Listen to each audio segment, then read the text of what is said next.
Hello everyone, welcome to class Find Your Value.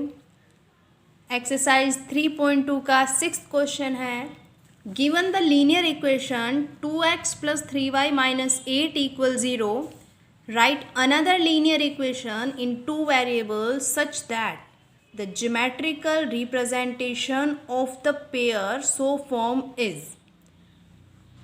आपको एक linear equation given है, आपको दूसरी लीनियर इक्वेशन लिखनी है इन्हीं टू वेरिएबल्स में, और वो इस तरह होनी चाहिए कि जो हमारे पेयर ऑफ लीनियर इक्वेशन बने वो इंटरसेक्टिंग लाइन हो, पैरेलल लाइन हो और कोइंसिडेंट लाइंस हो। आपको पता है इंटरसेक्टिंग लाइंस तब बनती हैं अगर a1 by a2 not equal हो b1 बाई b2 के।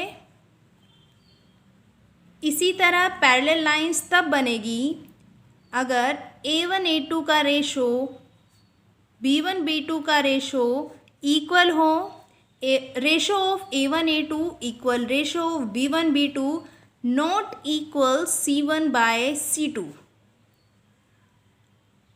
कोइंसिडेंट लाइन तब बनेगी जब a1 by a2 equal b1 by b2 equal c1 by c2 हो, तीनों का ही रेशो जब इक्वल हो। हमें एक लीनियर इक्वेशन गिवन है 2x plus 3y minus 8 equal 0। हमें लीनियर इक्वेशन गिवन है जिससे हमने a1 b1 c1 तीनों की वैल्यू लिख ली 2 3 और -8। अब हमें ऐसी एक इक्वेशन बनानी है कि ये इक्वेशन और जो हम बनाएं वो दोनों इंटरसेक्टिंग लाइन हो। उसके लिए क्या ज़रूरी है, a1 a2 का रेशो और b1 b2 का रेशो इक्वल नहीं होना चाहिए। यहाँ a1 2 है, b1 3 है। अगर हम ऐसी इक्वेशन लें, फॉर एग्ज़ाम्पल हम a2 लेट कर लें कुछ भी 3, तो a1 a2 2/3 हो जाएगा। b1 यहाँ 3 है, हमें 3 के नीचे ऐसी वैल्यू रखनी है कि इन दोनों का रेशो इक्वल ना हो। 3 5 लिख लेते हैं, तो 2/3 और 3/5 नॉट इक्वल है। a2 हमने 3 लिया, b2 लिया 5, c2 कुछ भी ले लो, अब 1 2 3 जो मर्जी हो वो लो।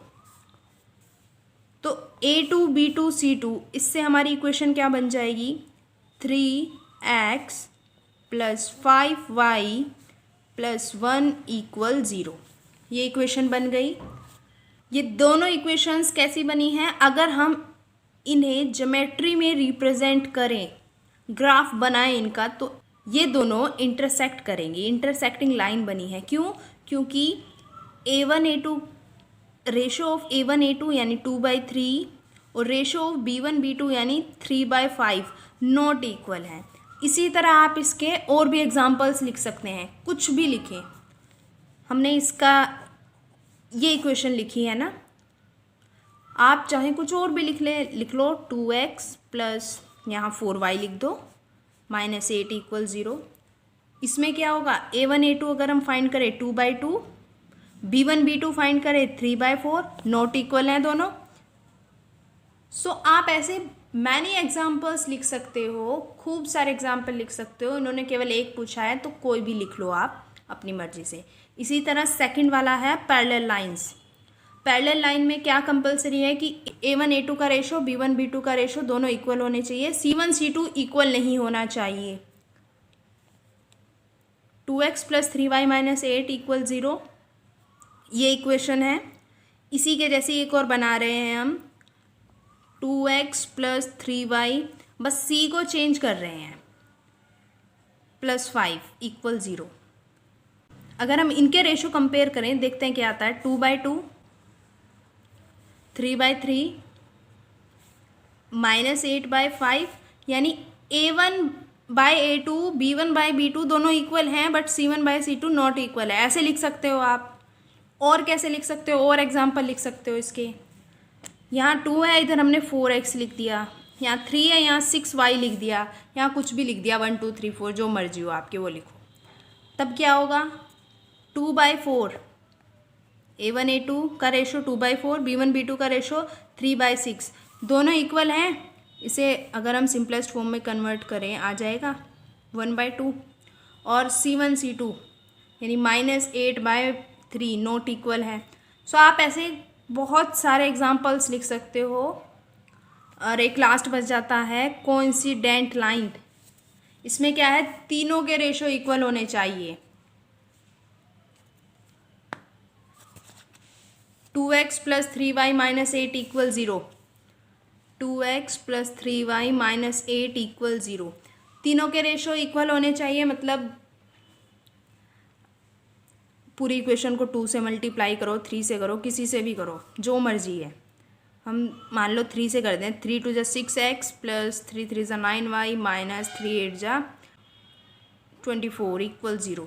ये दोनों इक्वेशंस कैसी होंगी, कोइंसिडेंट लाइन होगी अगर इन्हें ज्योमेट्री में रिप्रेजेंट करें। क्यों, A1/A2 यानी 2/6, 3/9 -8 -24 तीनों इक्वल आएंगे, 1/3 आएगा तीनों।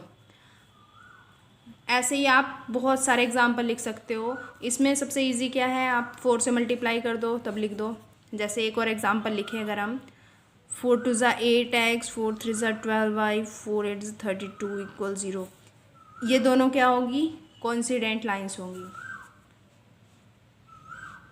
यहाँ आपका 6th क्वेश्चन कंप्लीट हो गया है। आप अपनी मर्ज़ी से बहुत सारे एग्जाम्पल लिख सकते हो, बस ये पता होना चाहिए इसकी हेल्प से आप कितने ही एग्जाम्पल लिखो। Thanks for watching.